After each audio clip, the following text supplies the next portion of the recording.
The main character, Jake Sully, playing the chief of Pandora, begins the film by describing his straightforward and happy existence there with his family.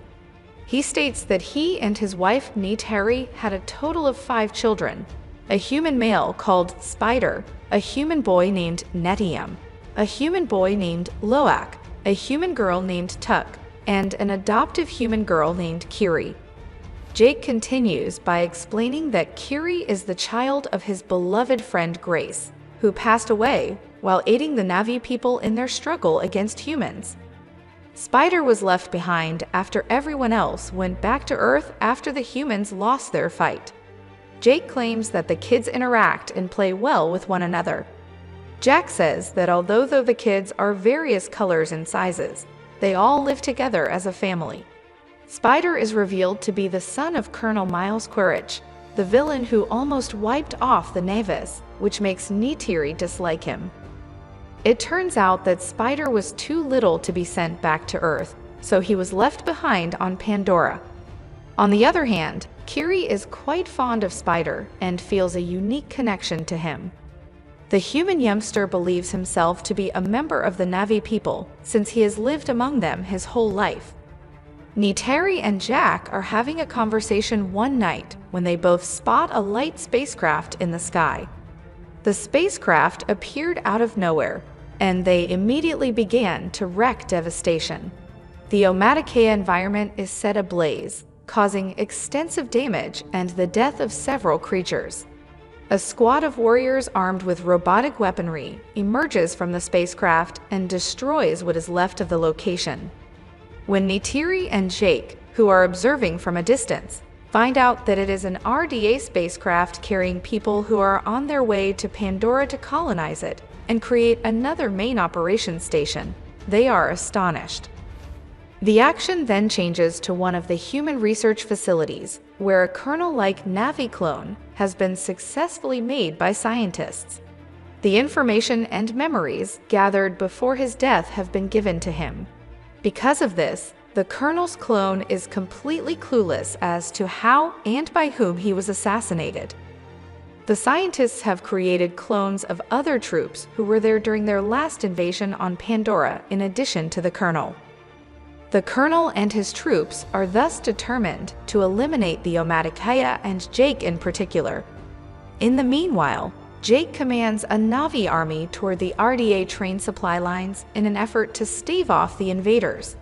He infiltrates it effectively and makes off with food and munitions. One of his sons, Lo'ak, disobeys him during this procedure and is hurt as a result. Jake reprimands him and demands that he follow rules going forward. On the other side, the Colonel runs into his superior, General Ardmore, who tells him about the Scounds, the Navy's flying allies. They are presently slowing down and assaulting their helicopters. When the Quaritch learn of this, they devise a plan to enter the woodland where they had previously fought and collect some data on them. He and his other travelers arrive at the jungle soon. Sadly, Jake's kids are also having fun in the same woodland. Immediately after, the Colonel goes around their former battleground and finds his robotic suit, which still has his remains inside. When Lo'ak notices this, he instantly uses a voice transmitter around his neck to get in touch with his father. After hearing this, Jake advises Lo'ak to avoid them and silently depart the area.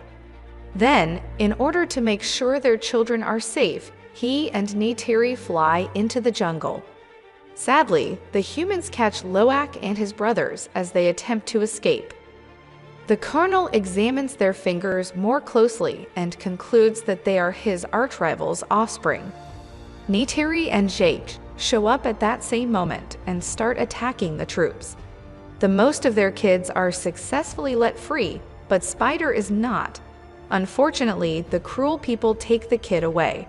Later, when the Colonel asks Spider his name, he recognizes him as his son right away. Jake approaches his wife in Omaticaya and advises that they leave the area and go to the East Coast.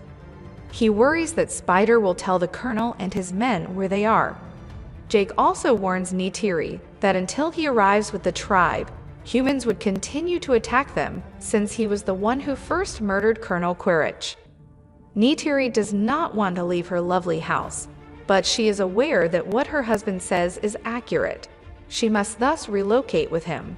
General Ardmore, on the other hand, treats Spider cruelly by putting him in a revolving machine. He makes many unsuccessful attempts to get the youngster to provide crucial information. Spider just won't budge since he is too devoted to his Navi parents.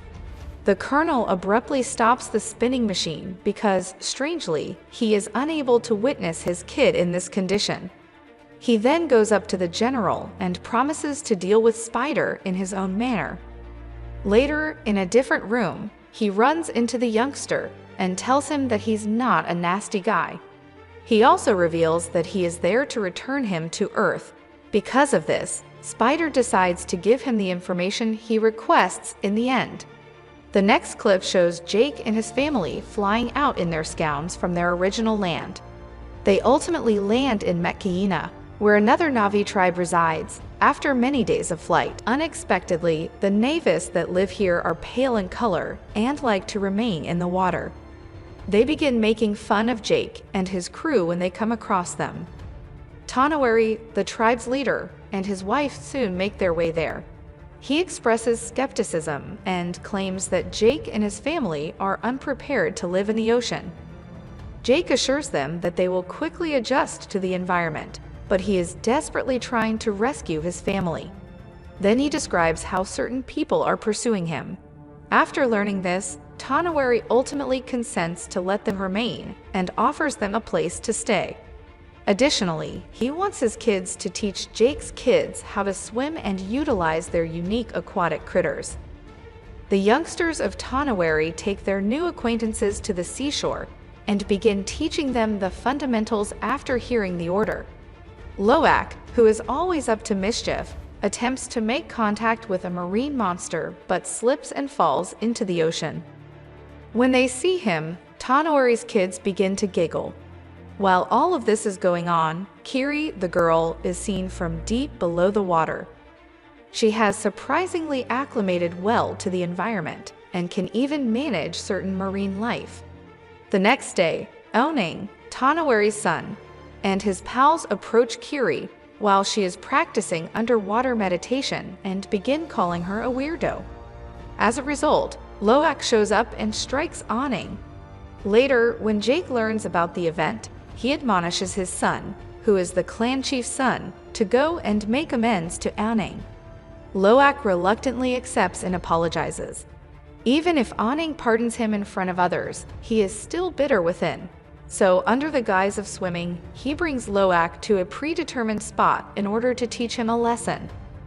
Lo'ak had no idea that the region is home to hazardous marine creatures.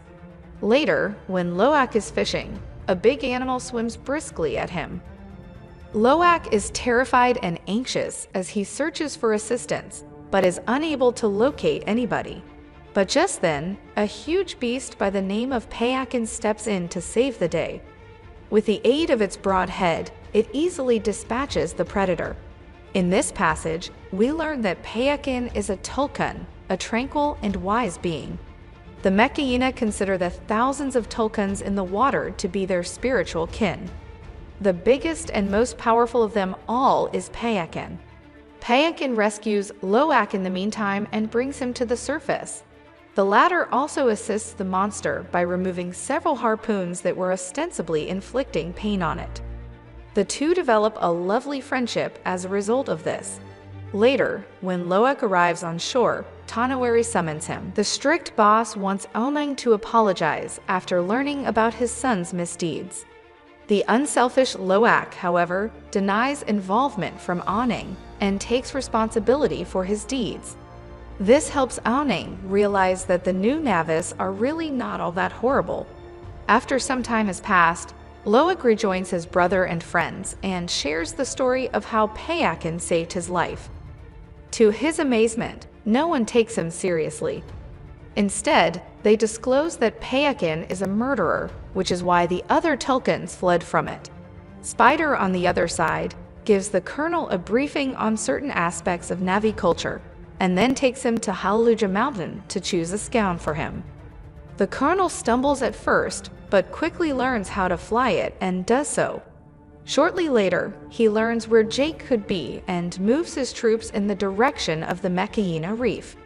When he gets there, he approaches several Navis fishermen and asks them if they know Jake. The bad humans murder one of the Navis and set their homes on fire when the Navis shout no. The Navis continue to stick by their claim in spite of this. With no other alternatives left, the colonel orders his squad to pursue Plan B. He wants to murder many Tulkuns right now in the hopes that it would eventually bring Jake out. Killing them has still another benefit, however. The Tulkuns possess a priceless liquid in their brains that may lengthen life. A liter of this liquid will cost millions of dollars here on Earth. A few hunters soon begin searching for the sea monsters. They hit them with many trackers, knocking them out. A woman named Tulkun is brutally murdered as her children lie beside her in disbelief in a tragic moment. The trackers are still there within the Tulkuns after the humans ultimately depart. The Neteyam grow enraged and vow to fight the assailants when they learn that their companions are being slain. Jake calms them down by pointing out that they must first tell the Tulkuns about the trackers. The only way they can stop another strike is by doing this. Lo'ak goes as soon as he learns this to tell his closest buddy, Payakan. He is joined by Eunung and a few more locals. They ultimately run across Payakan and are ready to remove the tracker from him. The colonel and his hunting party, however, arrive in their whale ship just then. Lo'ak contacts with his father and tells him about them after witnessing them.